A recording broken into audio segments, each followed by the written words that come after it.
My name is Tim Williams. I'm a GP and a community pain specialist, and these are my 10 top tips towards self-management of persistent pain in primary care.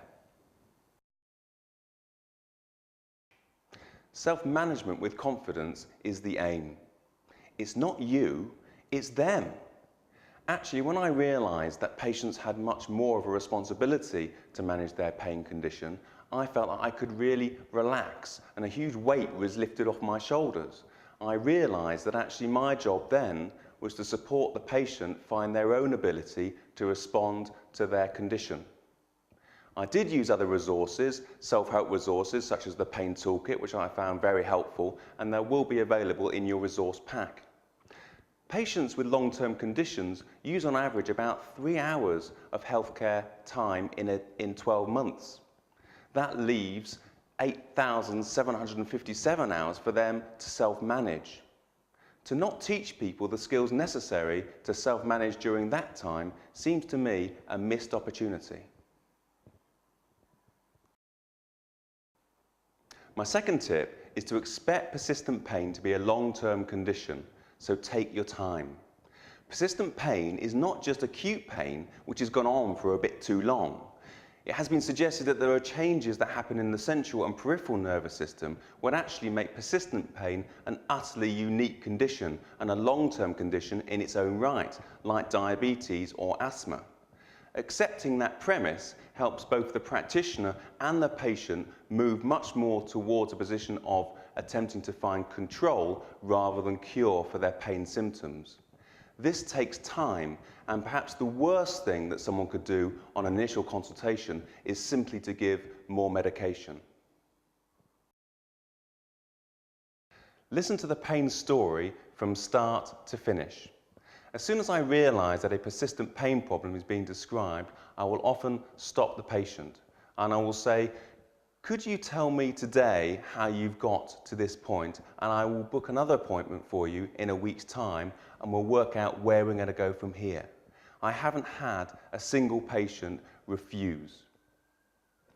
I will then ask for the pain story in a logical order and I will say, can you tell me about your pain problem from when it started, how it's progressed, and then finish with how it is now.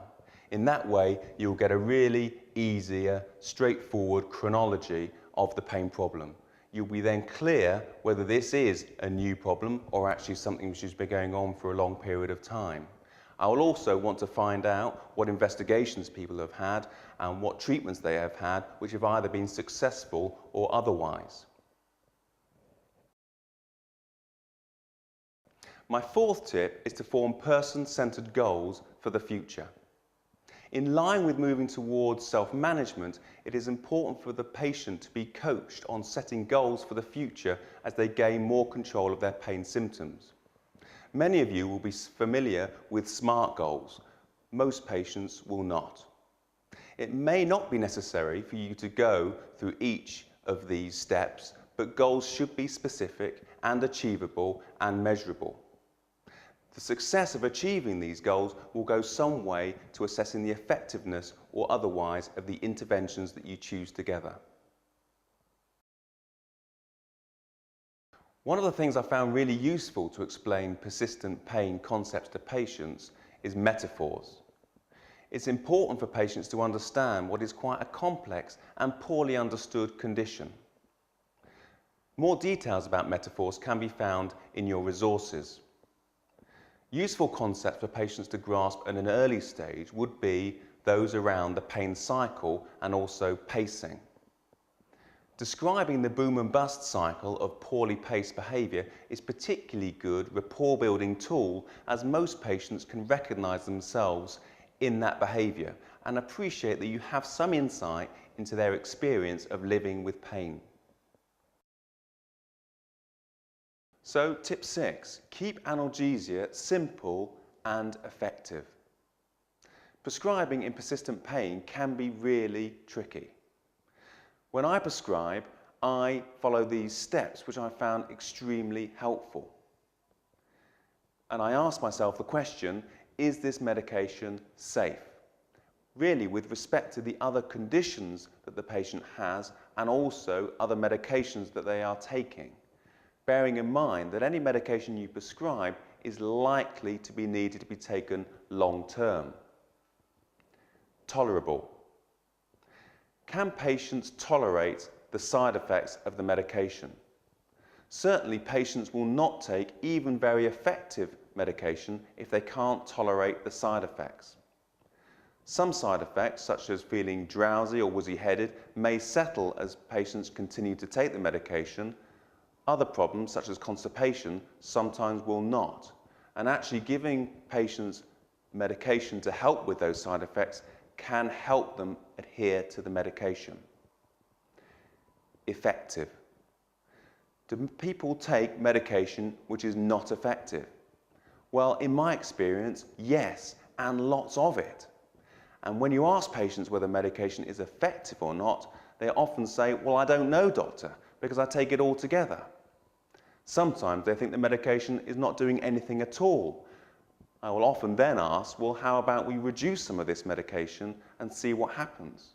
Sometimes patients will react and say, well, don't do that because my pain will be much worse. And I think we can then take a step back and say with some confidence, in my experience, what tends to happen is that the pain stays about the same, but actually the side effects tend to settle. Patients might then be willing to try reducing medication. You can reassure the patient by saying, well, look, if your pain does get worse, you can restart that medication. And then know that you're actually taking something which is useful for you. Patients are then willing to give reducing the medication a try. Priced right. Is the medication cost effective? Is the patient getting the benefit for the cost of the drug?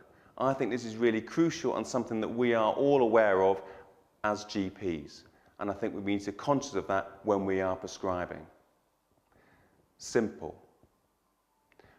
It is difficult for patients to be thinking about anything else other than their pain when they have to take out 16 to 20 pain-relieving medications with them for the day.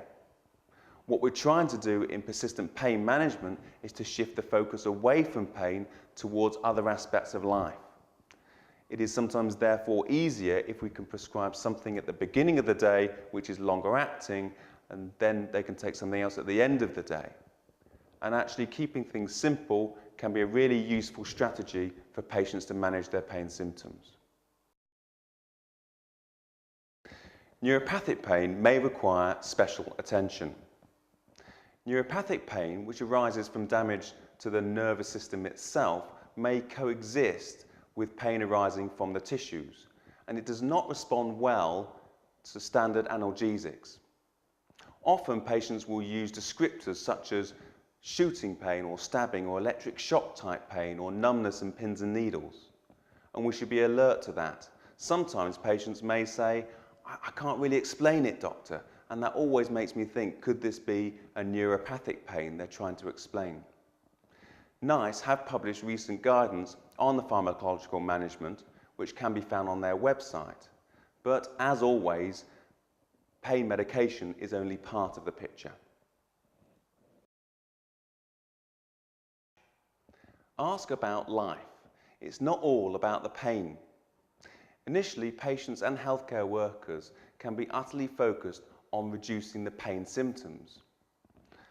We should not ignore the fact that pain has a huge effect on life. It can be sometimes much more useful to pay attention to these other areas as it does shift focus away from pain symptoms.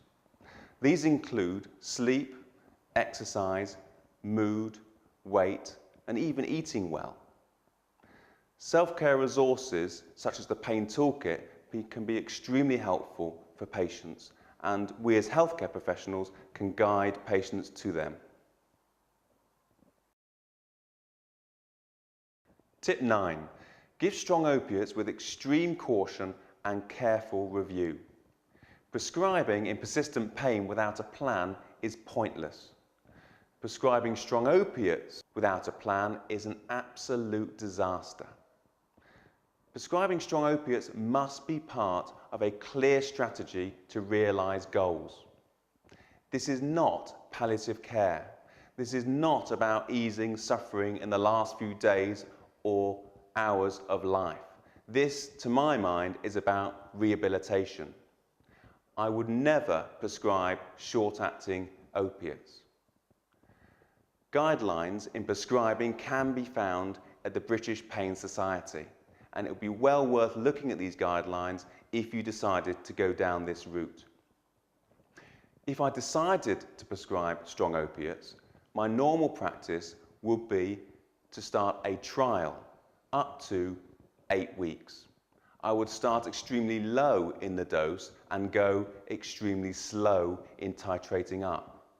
I would always be guided as to whether patients were achieving their goals, whether they were doing more than purely being based on the pain score.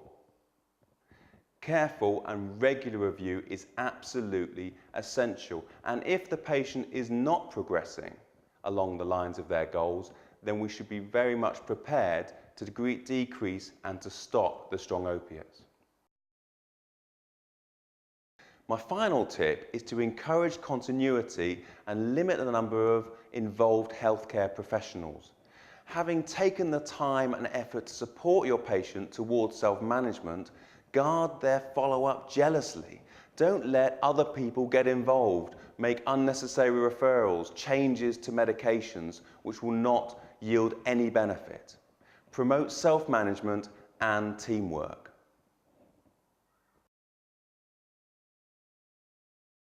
So, in summary, these are my 10 top tips. Self-managing with confidence is the aim of management. Expect persistent pain to be a long-term condition, so take your time. Listen to the pain story from start to finish. Form person-centered goals for the future. Metaphors can be a really useful way to explain persistent pain problems to patients. Analgesia should be kept really simple and effective. Neuropathic pain may need special attention.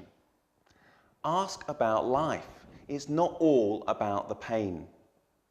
Give strong opiates with extreme caution and careful review. Encourage continuity with only a limited number of healthcare professionals. Using these 10 top tips has made a huge difference to my medical practice, and more importantly, has helped patients with persistent pain self-manage with confidence.